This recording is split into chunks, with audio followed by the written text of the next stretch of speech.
Hi, I'm Steph Meck, a community nutrition instructor for MSU Extension out of Menominee County from Michigan's beautiful Upper Peninsula. Today I'm going to be showing you how to save money by grating your own cheese for your recipes. It saves money, your cheese tastes better, and you don't have that cellulose coating in the cheese like you would from your prepackaged cheese. So the first thing we want to do is make sure we put our cheese in the freezer. You put it in the freezer for about 20 minutes, 15 to 20 minutes, just to firm it up so that it grates easier that way. So you get your cheese out of the freezer and carefully open the package. When you open the package, you want to try not to touch the cheese any more than you have to. That prevents your cheese from getting fingerprints on it. And of course, we always wash our hands before we start with that. So you could peel your cheese back a little bit. Now, if you're not going to peel the whole block, you'd want to take a sandwich bag, a zip sandwich bag, and peel it back and grab the open part of the cheese in there, and that'll prevent your fingerprints on there. So peel your cheese off so you now have it in a package. It'll be easier to work with. So the equipment that you'll need is you'll need a grater, you'll need a cutting board or a plate to work off of, a little spray oil for your grater, and a measuring cup when you're measuring your cheese for your recipe. So first we want to do is we have everything ready, our equipment is all clean, everything is ready to go. So select the size of the grater, the size you want your cheese.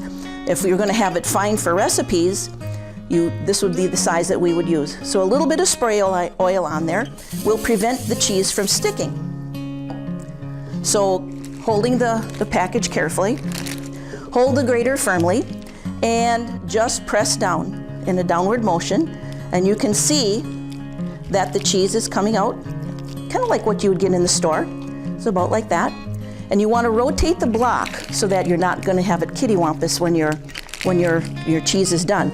If you're only going to be using part of the cheese for your recipe, you'll want to make sure you try to keep it as even as you can. So if you want to use it for sliced sandwiches or cheese and crackers for other snacking purposes, you get more use out of just a block of cheese than you would the purchased cheese, the grated cheese.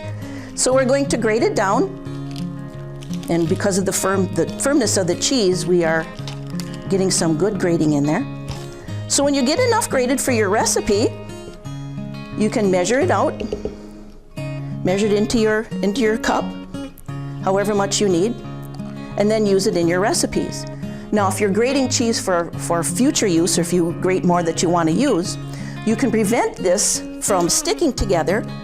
Take your sandwich bag, and a tip here, if you take your sandwich bag and fold over the top, you will prevent anything from getting in the zip part, and your bag will seal easier. So one thing that you can do at home, instead of the cellulose and the prepackaged grated cheese to keep your cheese from sticking together, we use just a little bit of cornstarch. Depending on how much cheese you have, you put a little cornstarch in there. We put your cheese in there, and then fold it over and seal it. And then just shake it up.